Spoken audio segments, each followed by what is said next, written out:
하나님의 말씀은 로마서 7장 14절에서 마지막 절 25절까지 말씀을 우리 보겠습니다. 신약성경 248쪽에 있는 로마서 7장 14절부터 25절까지 말씀을 다 찾으신 줄 알고 14절부터 함께 읽겠습니다. 시작. 우리가 율법은 신령한 줄 알고니와 나는 육신에 속하여 죄 아래에 팔렸도다. 내가 행하는 것을 내가 알지 못하노니 곧 내가 원하는 것은 행하지 아니하고 도리어 미워하는 것을 행함이라. 만일 내가 원하지 아니하는 그것을 행하면 내가 이로써 율법이 선한 것을 시인하노니 이제는 그것을 행하는 자가 내가 아니요 내 속에 거하는 죄니라. 내 속 곧 내 육신에 선한 것이 거하지 아니하는 줄을 아노니 원함은 내게 있으나 선을 행하는 것은 없노라. 내가 원하는 바 선은 행하지 아니하고 도리어 원하지 아니하는 바 악을 행하는도다. 만일 내가 원하지 아니하는 그것을 하면 이를 행하는 자는 내가 아니요 내 속에 거하는 죄니라. 그러므로 내가 한 법을 깨달았노니 곧 선을 행하기 원하는 나에게 악이 함께 있는 것이로다. 내 속사람으로는 하나님의 법을 즐거워하되 내 지체 속에서 한 다른 법이 내 마음의 법과 싸워 내 지체 속에 있는 죄의 법으로 나를 사로잡는 것을 보는도다. 오라, 나는 곤고한 사람이로다. 이 사망의 몸에서 누가 나를 건져내랴. 우리 주 예수 그리스도로 말미암아 하나님께 감사하리로다. 그런즉 내 자신이 마음으로는 하나님의 법을 육신으로는 죄의 법을 섬기노라. 아멘. 예, 오늘 제목은 두 마음의 갈등이라는 말씀을 가지고 함께 은혜를 나누려고 합니다. 지난주에 7장 1절부터 13절까지 말씀은 율법이 하는 일에 대하여 말씀을 나누었습니다.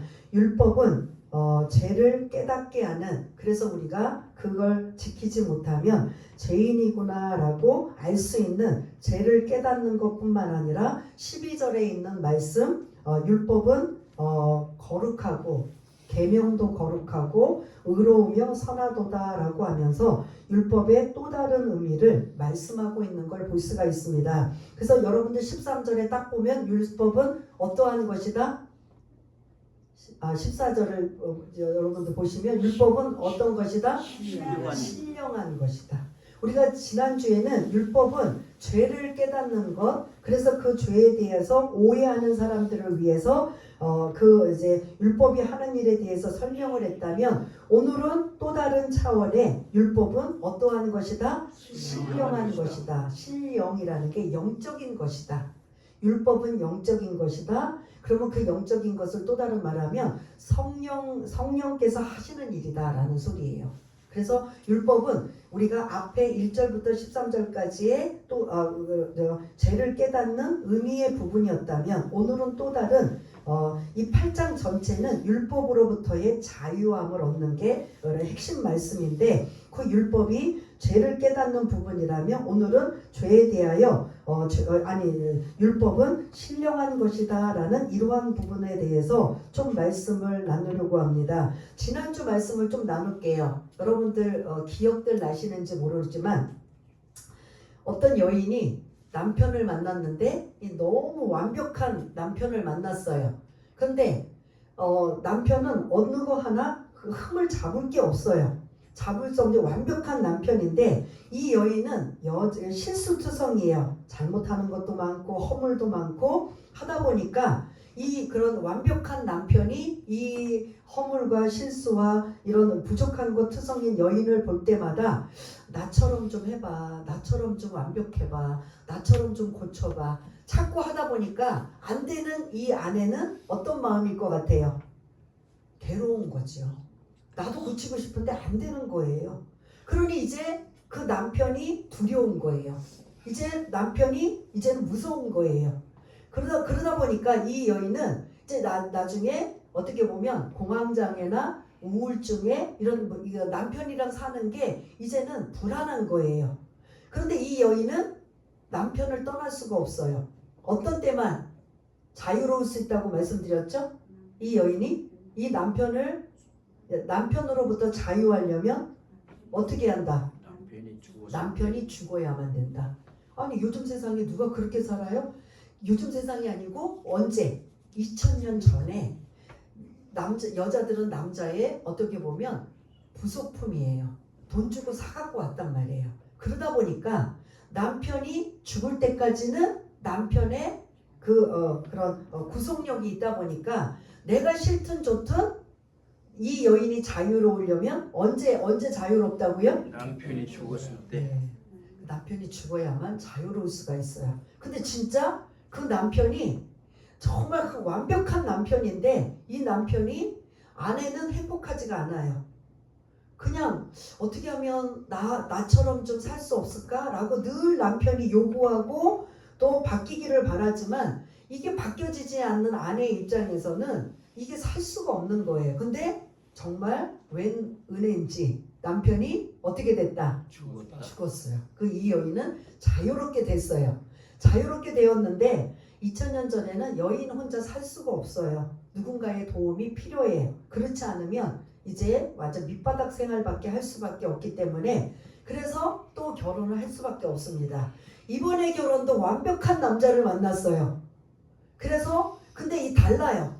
이전에 전 남편은 그냥 자기처럼 되기를 바래서 이거 고치면 안 돼, 저거 고치면 안 돼, 이거 이러면 안 돼, 저거 이러면 안 돼 항상 늘 지적을 하고 책망을 하다 보니까 이 여인이 살 수가 없었는데 새 남편을 맞았는데도 이것도 똑같은 완벽한 사람임에도 불구하고 이 남편은 그걸 요구를 안 해요. 그냥 기다려줘요. 그냥 그럴 수도 있지. 뭐 나중에는 달라지겠지. 그러면서 무한한 뭐만 쏟아줘요. 예? 사랑만 쏟아줘요. 그러다 보니까 이 아내는 전 남편하고 살던 그 강박이 있어서 혹시 이 남편도 나한테 이렇게 좀 불편하게 만들고 힘들지 않을까라고 계속 그 사랑을 받으면서도 그 사랑의 순수한 사랑을 받아들이질 않아요. 그런데 이제 시간이 지나면서 이 사랑이 진짜라는 걸 알게 된 거예요. 그러면 이 여인이 이전에 똑같이 실수하고 잘못하고 허물이 많은 것들을 강요할 때는 안 되는데 이제 새 남편을 만나서 너무 사랑을 충분히 받고 나니까 이제 나도 어떻게 해야 되겠다? 바뀌어야 되겠다는 마음이 안에서 저절로 나오는 거예요. 전 남편일 때는 노력을 하는데도 안 돼요. 이거 억지로 하니까 안 되는 거예요. 근데 새 남편을 만났을 때는 정말 나한테 진정 사랑하고 나를 위해 준다라는 그 마음 때문에 이제 나는 어떻게 하면 고칠 수 있을까? 어떻게 하면 달라질 수 있을까? 그런데 안 달라져요. 그럼 이 여인의 마음 상태는 어떨 것 같아요?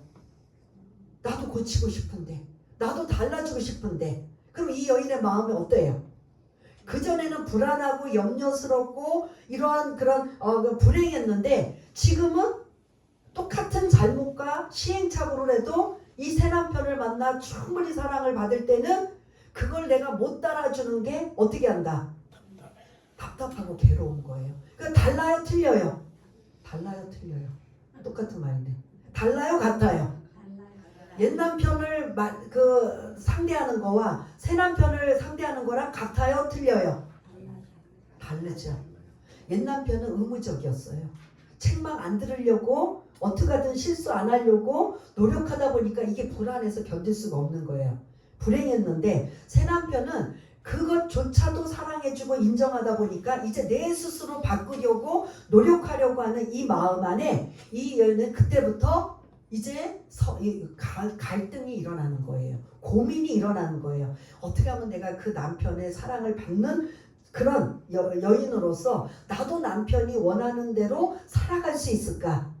이러한 것이 이제 그런 우리가 지난주에 말씀이었어요. 그래서 전 남편은 뭐다? 율법이다. 율법은 완벽하지만 그런 충분하게 사랑을 줄 수 있는 이런 거는 없어요. 근데 완벽해요. 그런데 새 남편은 누구라고 했어요? 예수님이셔요.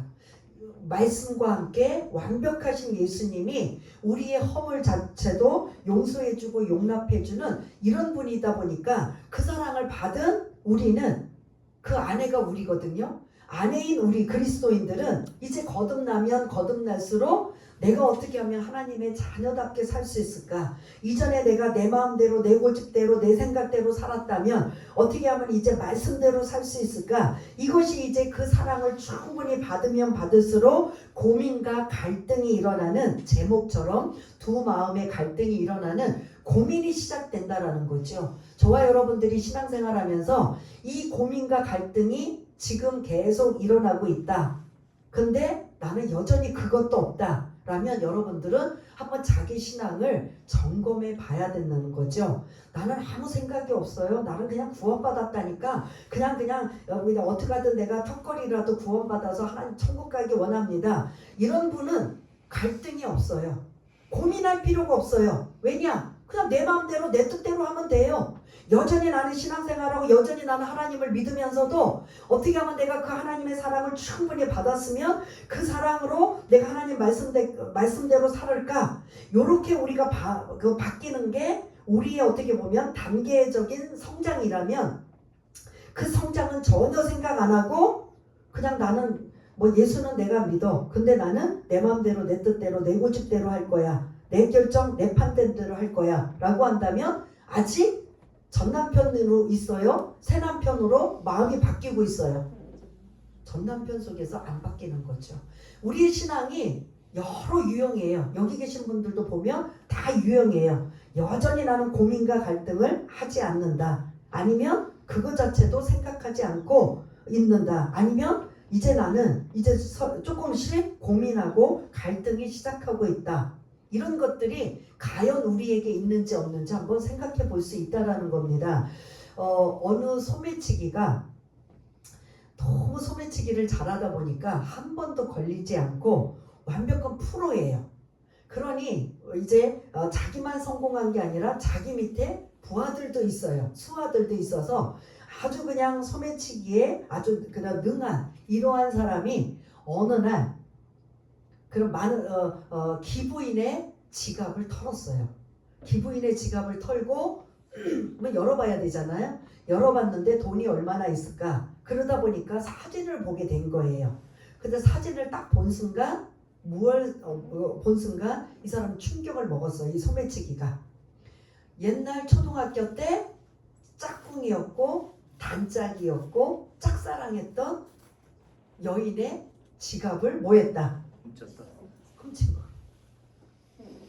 그거를 딱 보는 순간 이전에 느끼지 못했던 전혀 죄의식이나 죄책감을 느끼지 못했던 그 사람이 어떻게 하면 오히려 더 밑에 사람들을 막 키워서 자기 밑에 두고 아주 그냥 프로의 소매치기로 살려고 하는 이러한 사람인데 기부인의 그 자기 초등학교 때 단짝이고 그런 짝사랑했던 그 기부인의 지갑을 훔치고 그 사진을 본 순간 통곡하는 거예요. 뭐에 대한 통곡? 예? 소매치기 하는 자기의 잘못된 모습이 얼마나 어리석고 얼마나 비참하고 초라한지.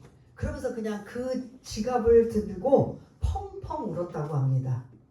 근데 그 사람 그러면 고쳤을까요? 안 고쳤을까요? 고칠 수도 있고 안 고칠 수도 있어요. 그게 내 마음대로 안 되거든요.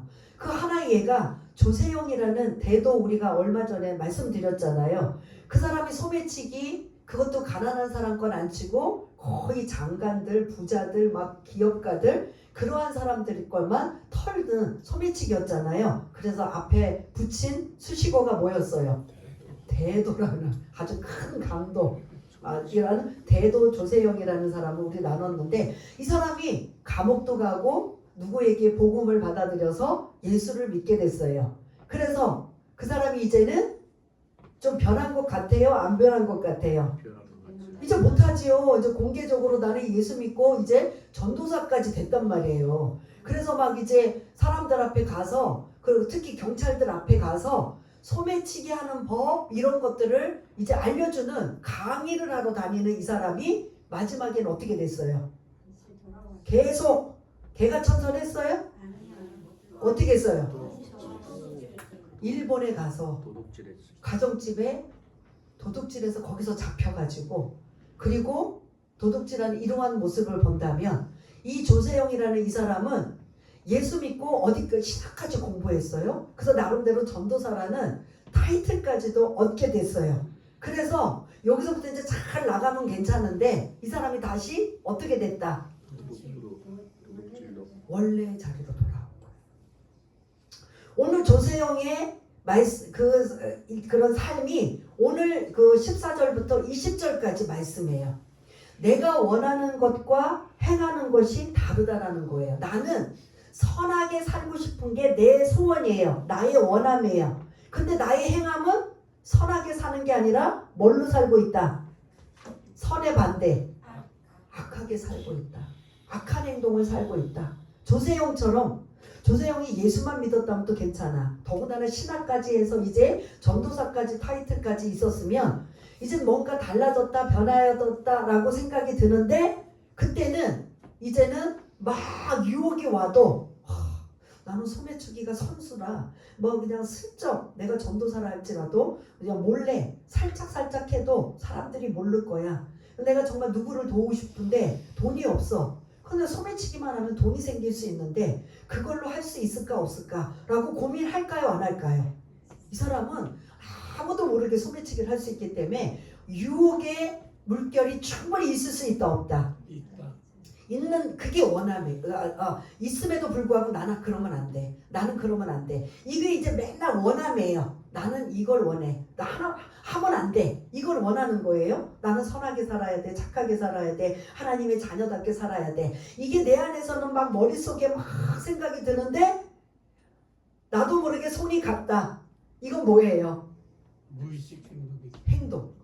그러니까 원함과 행함, 이게 꼭 조세영 씨뿐만 아니라 저와 여러분들도 마찬가지예요. 나는 막 싸우고 싶지 않아, 욕하고 싶지 않아, 막 누구를 미워하고 싶지 않아, 뭘 막 나쁘게 하고 싶지 않아. 우리 기본적인 생각 다 갖고 있어요, 없어요? 그런데 승질나면 어떻게 한다? 욕이 나오고 승질 막 그냥 고성이 나오고. 이게 저를 향한 말씀이에요, 사실은. 저 앞에 있는 우리 남편도 듣고 있기 때문에 나도 모르게 화가 나면 뭐 한다? 소리부터 나오고 뭐 한다. 이게 나의 원함과 행함이 같다 틀리다? 예? 틀린 거예요. 그러니까 율법으로 신령한 것으로 나를 비추어 보니까 내가 지금 이렇게 잘못하는 것들을 내가 깨닫고 보니까 내가 이렇게 살면 안 되지? 라고 이제 좀 단계별로 바뀌었단 말이에요. 바뀌어져서 머릿속에는 말씀을 들을 때마다 이러면 안 돼, 저러면 안 돼, 그래 나쁜 짓 하면 안 돼, 나쁜 행동을 하면 안 돼, 남들을 그렇게 미워하거나 아니면은 아프게 하면 안 돼, 뭐 여러 가지, 뭐 살인하지 말라, 간음하지 말라, 도둑질하지 말라, 뭐 이런 여러 가지의 말씀들을 들으면서 보면서 이러면 안 돼, 이러면 안 돼. 나를 자꾸 선한 쪽으로 가다듬어요. 그런데 정작 어떤 상황이 되면 그 상황이 그대로 이어진다, 안 이어진다? 선함으로 이루어진다, 안 이루어진다? 나의 옛날 뭐한 것이 나와요? 예? 뭐가 나와요? 옛날 했던 행동. 예, 본성들이 나오는 거예요. 내 속에 거하는 죄가 불쑥불쑥 튀어나와서 소매치기를 다시 할 수밖에 없고, 또 여러 가지로 욕사발을 할 수도 있고, 분노할 수도 있고, 혈기 부릴 수도 있고, 여러 가지 살인, 간음, 뭐 도적질, 뭐 여러 가지, 뭐 술도 그렇잖아요. 술도 남자분들 여기 또 한때 술을 좋아하셨던 분들 계시는데, 내가 예수 믿기 전에는 그게 나의 건강을 위해서 더 먹으면 안 돼, 이런 생각을 했지만 예수 믿고 나면 건강 포함 이거 하나님이 기뻐하시지 않을 거야. 내가 자꾸 술을 먹으면 말실수도 하게 되고, 또 잘못하면 또 사람들 간에 옥신각신 뭐 이렇게 안 좋은 이야기도 나올 수도, 다툼도 일어날 수도 있고. 그래서 제정신 될 때는 나는 술을 뭐 하지 말아야지? 먹지 말아야지 하는 건 나의 원함이에요. 그런데 어느 순간 나는 뭐 하고 있다. 이건 뭐예요? 행함인 거예요. 원함과 행함이 우리가 지금 계속 주님이 오시는 그날까지 뭐 하고 있는 거냐면 이 갈등에서 이겨내야 되는 거예요. 이 갈등에서 고민하고, 저도 이 갈등에서 계속 고민하고 있고, 아마 여러분들의 삶 속에서도 이 두 마음의 갈등에서 한쪽에서 내 마음은 원함, 이렇게 살면 안 돼, 이러면 안 돼, 이러면 안 돼, 이러면 안 돼, 이게 지식으로 머릿속에는 계속 정립이 되는데 행동은 그렇게 된다 안 된다? 예? 안 된다는 게 이게 문제인 거죠.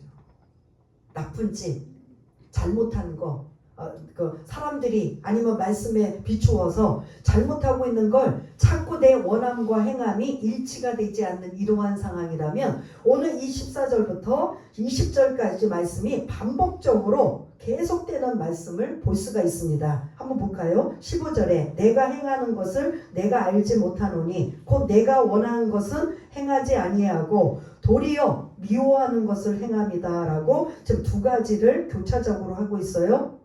16절 만일 내가 원하지 아니하는 그것을 행하면 내가 이로써 율법이 선한 것을 시인하노니 이제는 그것을 행하는 자가 내가 아니요 내 속에 거하는 뭐다? 죄다. 18절도 내 속에 곧 내 육신에 선한 것이 거하지 아니하는 줄을 아노니 뭐는 있으나 원함은 내게 있으나 이렇게 살아야 된다라고 그 선하게 살아야 된다라는 이런 것은 있으나 선을 행하는 것은 원함만 있지 행함은 없다. 19절도 마찬가지예요. 지금 계속 반복적인 말씀이에요. 내가 원하는 바 선은 뭐하지 아니하고 행하지 아니하고 도리어 원하지 아니하는 바 뭐를 하고 있다. 지금 말씀드린 거 이해가 되죠? 내 속에서는 뭘 원해요? 선을 원해요. 말씀대로 살기 원해요. 착하게 살기 원해요. 선하게 살기 원해요. 그런데 정작 행동은 뭐하고 있다? 악한 것을 행하고 있다. 그러니까 원함과 행함의 갈등 속에서 우리가 지금 계속 고민하고 있는, 그래서 20절에 보면은 만일 내가 원하지 아니하는 그것을 하면 이를 행하는 자는 내가 아니요 내 속에 뭐가 있기 때문에 이렇게 잘못된 걸 하고 있는 거예요? 내 안에 죄된 본성이 있기 때문이에요.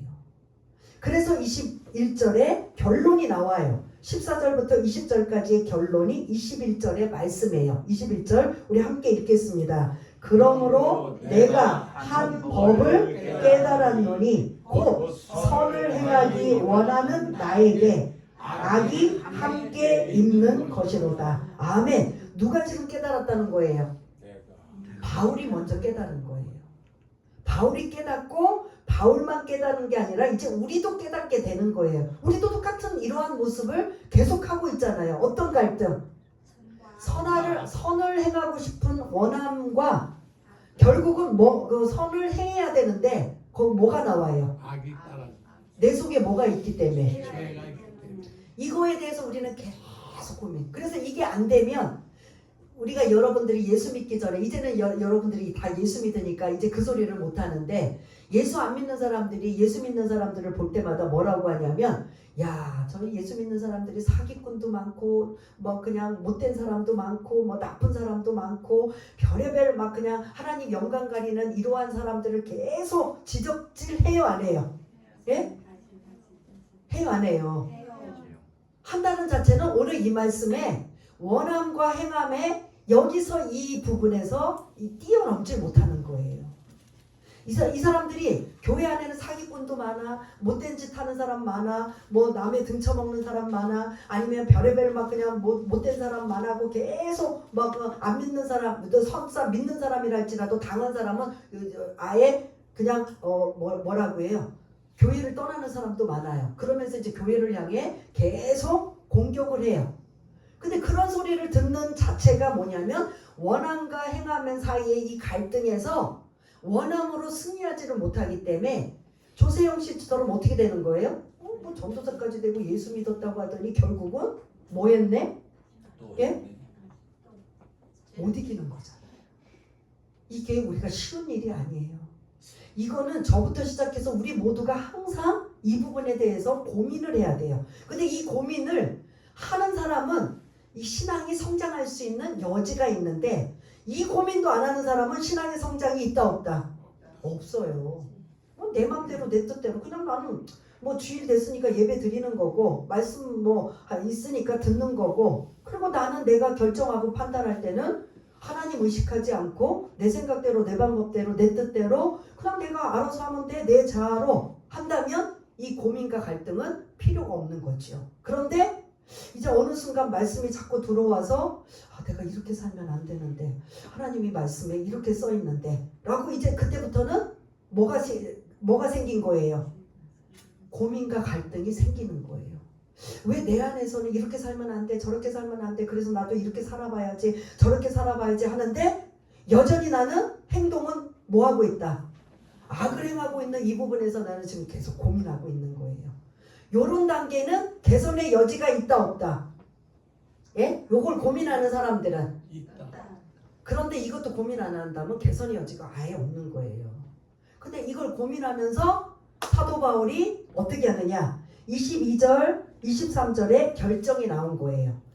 내 안에 두 가지의 법이 있구나. 두 마음이 있구나. 이거를 사도 바울이 깨달은 거예요. 그게 22절, 23절 같이 읽겠습니다. 시작. 내 속사람으로는 하나님의 법을 즐거워하되 내 지체 속에서 한 다른 법이 내 마음의 법과 싸워 내 지체 속에 있는 죄의 법으로 나를 사로잡는 것을 보는도다. 아멘. 그 원함과 행함의 갈등에서 나는 자꾸 그 원함이 원하는 대로 선을 행하기보다는 악을 지금 내가 행하고 있는 이러한 상황을 우리가 22절 23절에 보니까 내 속사람 내가 원하는 것은 뭐를 원해요? 하나님의 법을 즐거워하는데 정작 내 또한 지체에서는 또 다른 법인 내 마음의 법과 뭐하고 있다? 싸우고 있다. 죄의 법과 싸우고 있다. 하나님의 법과 무슨 법? 죄의 법이 지금 계속 충돌을 하는 거예요. 예수 안 믿는 사람은 이게 있다 없다? 이게 자체가 없어요. 그냥 내 마음대로 내 뜻대로 그냥 대한민국의 법에 저촉만 안 되면 내가 뭐 술을 뭐 퍼맞고 뭐를 하든 뭐 도박을 하든 아니면 무슨 짓을 하든 뭐 그렇게 걸릴 게 없어요. 그런데 이제 말씀의 근거로 하니까 이것도 캥겨 저것도 캥겨 이것도 찔려 저것도 찔려. 그러니까 내 안에 하나님의 법과 또 하나 죄의 법이라는 이 두 개의 법에서 계속 뭐하고 있다? 싸우고 있는 거예요. 죄의 법만 싸우는 게 아니라 하나님의 법이 이렇게 하면 안 되지. 죄를 지면 안 되잖아. 우리한테 자꾸 생각을 주잖아요. 그런데 결국 행함은 뭘로 가고 있어요? 악을 행하고 죄를 행하잖아요. 요거를 막 갈등을 하면서 그때 이제 진짜 여기서 고민하고 진짜 내가 이러면 안 되지. 자꾸 죄를 짓고 악을 행하는 이 모습을 보면서 사도 바울이 24절에 뭐라고 표현하느냐. 한번 이렇게 같이 읽겠습니다. 시작. 오라 나는 곤고한 사람이로다. 이 사망의 몸에서 누가 나를 건져내랴. 바울의 탄식이에요. 이 고민과 갈등. 나는 선을 원하기 원하고 하나님의 법, 율법대로 살기 원하는데 정작 드러나고 나타나는 건 악을 행하고 죄악만 드러내고 있는 이것에 대해서 이게 하나님 앞에 엎드리는 거예요. 주님 왜 나는 이렇게밖에 못 삽니까? 주님 나는 왜 이렇게 형편없습니까? 왜냐하면 저도 그렇게 해봤기 때문에 지금 제 마음을 지금 여러분들한테 드리는 거예요. 주님 제가 어떻게 해야 이것을 벗어날 수 있습니까? 이것을 안 할 수 있습니까? 그러고 탄식하며 통곡하는 바울의 통곡이 지금 바울도 우리랑 똑같이 원함과 행함 사이에서 갈등하고 있기 때문에 갈등으로 끝나는 게 아니라 내가 그 원하는 대로 계속 살기 원합니다. 더 이상 악을 행하지 않기 원합니다. 죄를 짓기 원하지 않습니다라고 하면서 그 탄식과 통곡의 소리가 24절의 말씀이라는 거죠. 베드로가 그랬어요.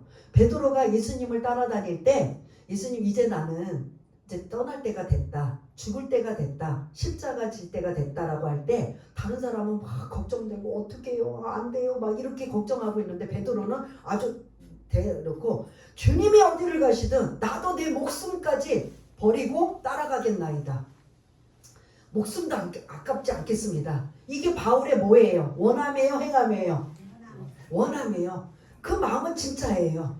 그런데 조금 있다가 그게 요한복음 13장이고 요한복음 18장에 보면 예수님이 진짜 이제 겟세마네 동산에서 기도 후에 이런 군병들이 와가지고 예수님을 끌고 가셔서 대제사장으로부터 해서 고문을 당하고 신문을 당해요. 이제 십자가에 죽으러 가는 그 길이에요. 근데 이 베드로가 그 대제사장의 집에 예수님이 끌려가서 신문당하고 있는 그 마당에서 불을 쬐면서 거기 계집종이나 거기 있는 사람들이 야 너도 베드로가 불 쬐고 있었는데 밤에 야 너도 그 예수와 한패 아니냐? 라고 했을 때 베드로가 뭐라고 했어요? 아니야. 나 한패다. 나 예수님의 제자다. 이랬어요? 아니다. 뭐라고 했어요? 아니다. 절대 아니야. 절대 아니야. 조금 전에 요한복음 13장에서 뭐라고 했어요? 목숨도 아끼지 않고 주님이 가시는 길 나 따라가겠습니다. 그러면 배반해야 돼요? 안 해야 돼요? 이게 원함이에요. 이게 진정한 마음이에요. 베드로의 마음. 근데 정작 죽기 직전 예수님이 끌려가고 막 이게 지금 모든 게 막 불안 공포의 상황이 되다 보니까 야 너도 네 예수랑 한패하냐? 베드로가 아니요. 난 예수와 한패 아니에요. 나는 그를 알지 못하노라. 이건 뭐예요? 원함이에요? 행함이에요? 바울이 원함은 정말 목숨을 걸고 주님을 따라가고 싶었던 게 원함이에요. 그런데 나는 그 예수를 모른다고 하는 거예요. 왜냐? 나까지 죽으니까. 죽을 위험에 처할 수밖에 없으니까. 아니요. 나 저 예수 몰라요. 진짜 몰라요. 상관없어요 나랑. 그런데 거기에 무슨 소리가 들려요? 닭소리. 꽃기요 꽃기요라고 다구는 소리가 예수님이 미리 말씀하신 다구는 소리가 들을 때 베드로는 그때 뭐 했을까요? 24절. 뉘우쳤어요.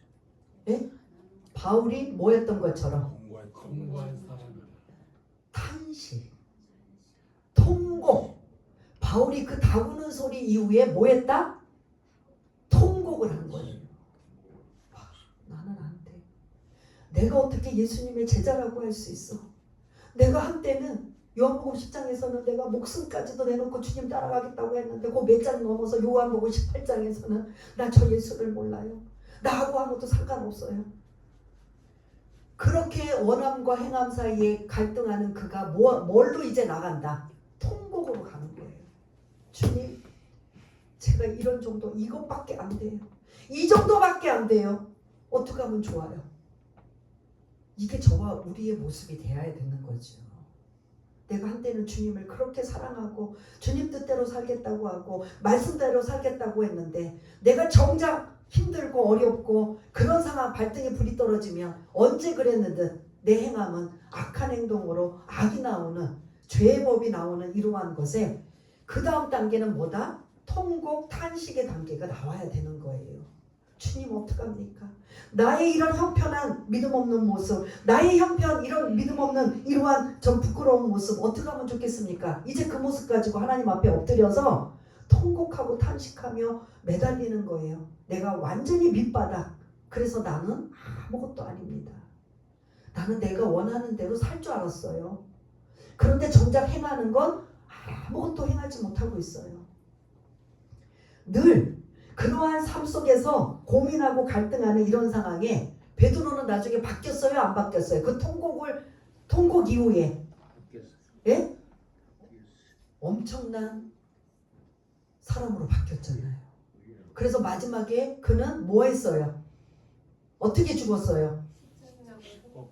거꾸로 예수님처럼 감히 십자가에 매달려 죽는 그 고통은 상상할 수도 없는데 나는 그것도 자격이 없다. 그래서 거꾸로 매달려서 순교하는 이런 단계까지 갔어요. 그럼 그 안에 그는 어떤 계기가 있었을까요? 어떤 계기? 여러분들이 베드로의 일생을 쭉 보면 언제 바뀌고 언제 예수님 따라다닐 때 바뀌었나요? 예수님 계실 때 막 이제 순교할 각오하면서 막 그렇게 엄청난 능력이 나타났나요? 그의 전환점이 뭐였어요? 예수님 그러니까 그 통곡하면서 이제 도움을 요청했지만 완전히 그가 이제 정말 능력 있게 살아갈 수 있었던 것 어떤 계기였어요? 오순절 성령 강림, 성령의 능력을 받고 그때부터는 이제 두렵지 않은 거예요. 그게 이제 우리가 8장에 나눌 성령님이에요. 우리 힘으로 원함과 행함 사이에 이 고민과 갈등 사이에서 이겨낼 수 없고 살아갈 수가 없어. 그래서 매일 말씀을 보면은 나는 왜 이렇게 못 살을까? 나는 왜 이렇게 형편없을까? 나는 이렇게 신앙생활 오래 했는데도 여전히 달라지고 변하는 게 없을까? 주님, 그러면서 탄식하는 2단계가 우리는 24절이 반드시 있어야 된다는 소리예요. 바울에게만 있는 게 아니라 베드로에게 있는 것만 아니라 저와 여러분들이 신앙의 성장 과정에서는 반드시 이 탄식과 통곡이 있어야 된다, 없어야 된다. 있어야 그 다음 단계가 일어나는 거예요. 그렇게 통곡하고 탄식하면 그러면서 누구에게 자꾸 SOS를 청할까요? 아직은 성령님이 아니고 예수님에게. 주님이 나를 위해 십자가 지시고 나를 구원해 주셨는데 그래서 이제는 나는 그 주님의 사랑을 받아서 주님의 그 사랑으로 내가 말씀대로 살고 싶은데 나의 예수 믿기 전에 나의 옛적인 제약된 본성이 계속 나를 짓누르고 있고 나를 그런 지배하고 있는데 그래서 나의 원함과 행함이 지금 이렇게 자꾸 맞지 않고 있는데 주님 어떻게 하면 좋습니까? 주님 어떻게 하면 좋겠습니까? 기도를 그렇게 해요 안 해요? 탄식하고 통곡하며 누구 찾아요? 예수님을 찾는 거잖아요. 그 다음 단계가 예수님이에요. 그 예수님을 찾으면 그 예수님이 그래 그렇게 노력하니 도와줄게. 그러면서 누구의 능력으로? 성령님의 도우심과 성령님의 능력으로 우리는 한 단계 한 단계 아주 조금씩이라도 우리 교회에 아주 귀한 이름 모아되는 거예요. 성화되는 거예요. 그게 성화되는 과정이 오늘 이 말씀이에요. 그래서 여러분들 단계 나는 지금 예수 믿고 구원받았는데 나는 이 원함과 행함 사이에 난 고민과 갈등 하나도 없다. 그러면 아예 그것도 시작도 안 했다는 소리예요. 1단계예요. 그냥 턱걸이 구원. 2단계는 내가 말씀대로 살려고 보니까 내가 내 안에 이 두 개의 법, 하나님의 법과 죄의 법이 공존하여서 나는 이렇게 살기 원하는데 하나님의 사랑을 그렇게 듬뿍 받아서 말씀대로 살기 원하는데 정작 내가 행동하는 건 분노와 혈기와 욕지거리와 악한 행동, 악한 것들 이런 것으로 계속 하나님 영광 가르고 사람들에게 계속 민폐를 끼치는 나의 행함 이것으로 자꾸 행동하는 이 부분을 고민하고 갈등한다면 2단계의 신앙 성장으로 간다는 거죠. 그러다가 그것에 못 견뎌서 이제 뭐가 나와야 돼요? 통곡, 탄식이 나와야 되는 거예요. 그게 3단계예요. 그렇게 통곡하고 탄식할 때 누구 찾아요? 예수님 찾는 거죠. 주님 나는 왜 이렇게 형편없어요? 주님 나는 왜 이렇게 어리석어요? 주님 나는 이렇게 신앙생활 오래 했는데도 왜 이렇게 하나도 달라진 게 없어요? 왜 이렇게 부끄러워요? 왜 이렇게 못났어요? 이런 거 자꾸 찾으면 이게 3단계 누가? 이제 주님이 그 기도를 들으시고 그래? 그 사랑하는 새신랑 그 남편이 이렇게 고칠 개선의 여지가 있으면 손을 잡아줘서 고칠 수 있도록 도와줄까요? 안 도와줄까요? 도와주는 거죠.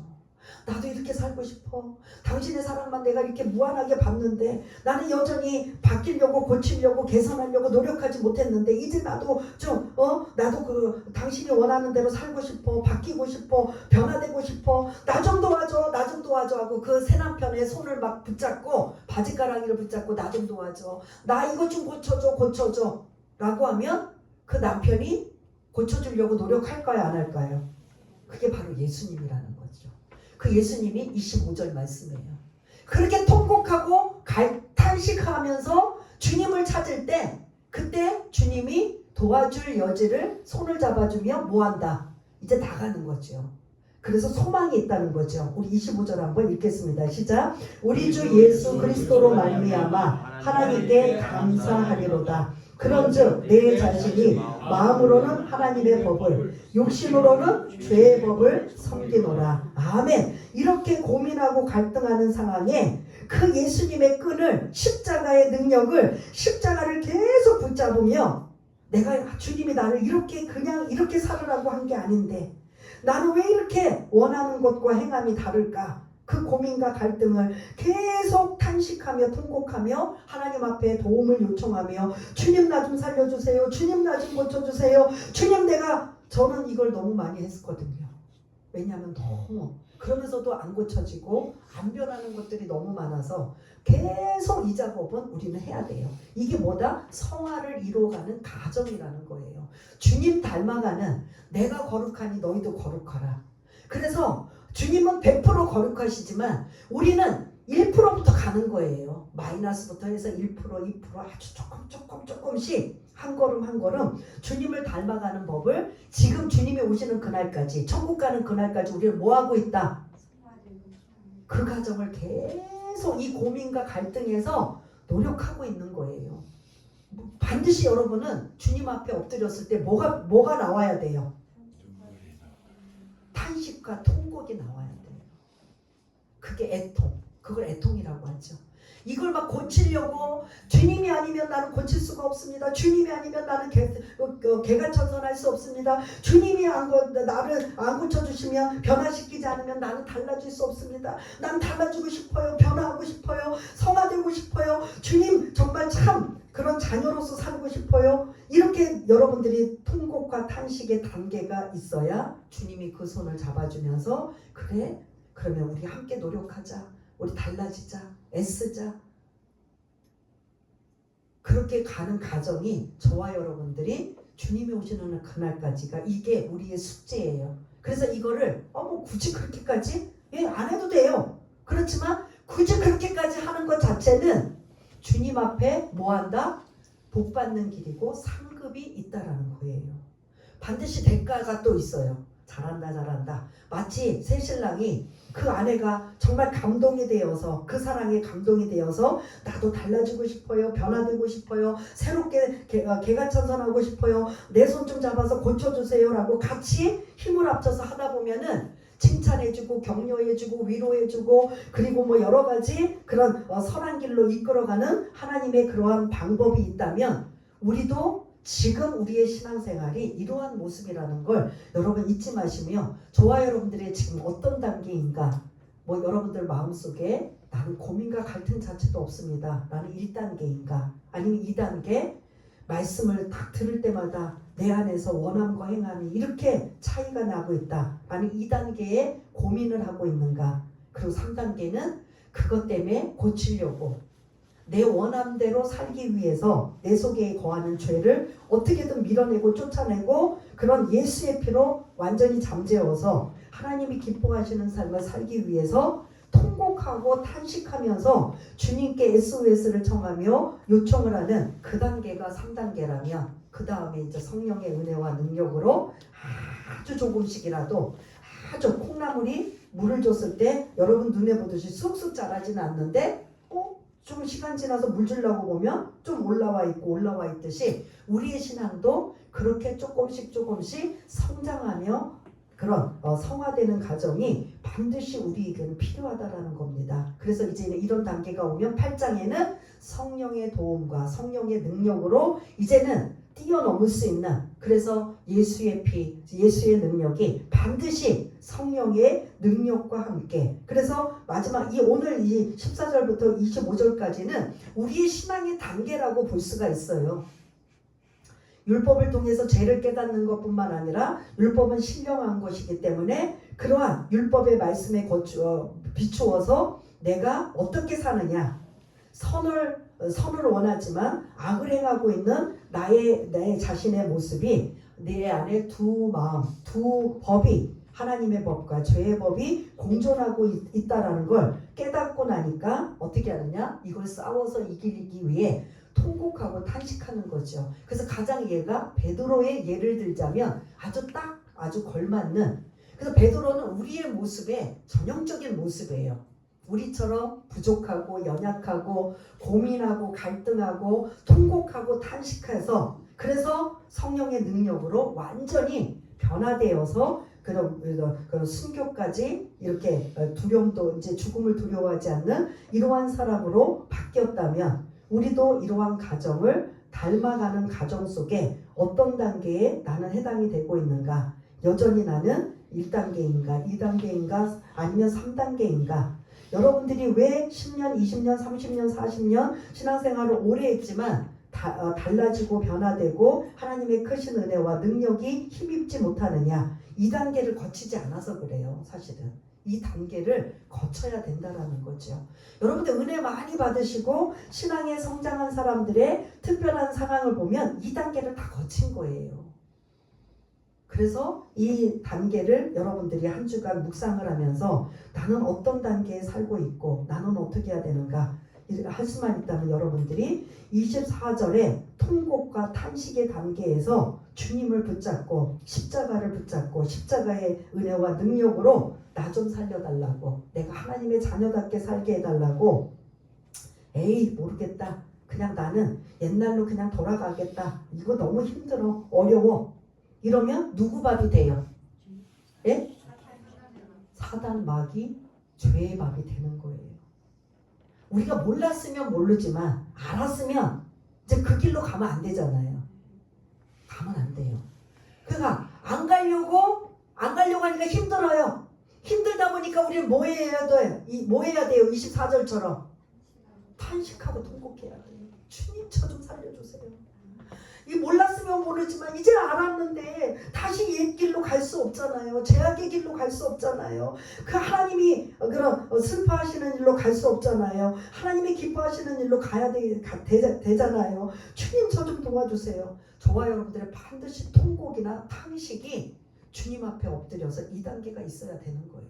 그래야 다음 단계로 주님이 이끌어 가심을 여러분들이 경험하시며 우리가 이제 8장에 성령님에 대한 말씀, 그래서 성령 안에서의 자유라는 말씀을 함께 나누려고 합니다. 그래서 오늘 이 말씀, 내가 원함과 행함 사이에 갈등이 우리 모두에게 있는데 우리는 반드시 우리가 죄인임을 인정하고 그 내 혼자만이 이 모든 것들을 감당할 수 없으니 이제는 주님께 통곡하고 탄식하면서 주님 손을 십자가를 붙잡고 그래서 주님이 성령의 은혜와 능력으로 살아갈 수 있도록 생각나게 하시고 깨닫게 하시고 은혜가 넘치게 하시는 이러한 삶이 단계적으로 하면 저 사람 정말 좀 저거 화가 날 때가 됐고 욕할 때가 됐는데 그래도 좀 10번에 한 번은 참는구나, 10번에 2번은 참는구나. 그러면 뭐가 되는 거예요?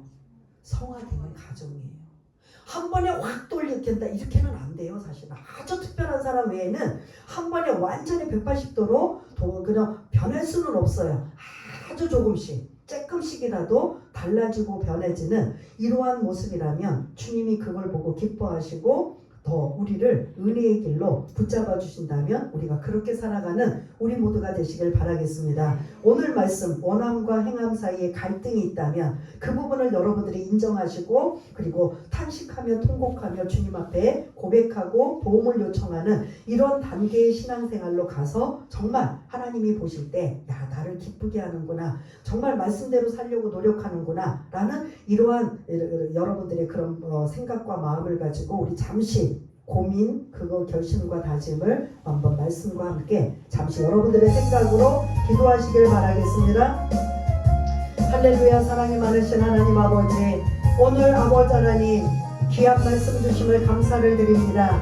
우리 안에 예수 믿고 구원받아 우리 안에는 두 마음의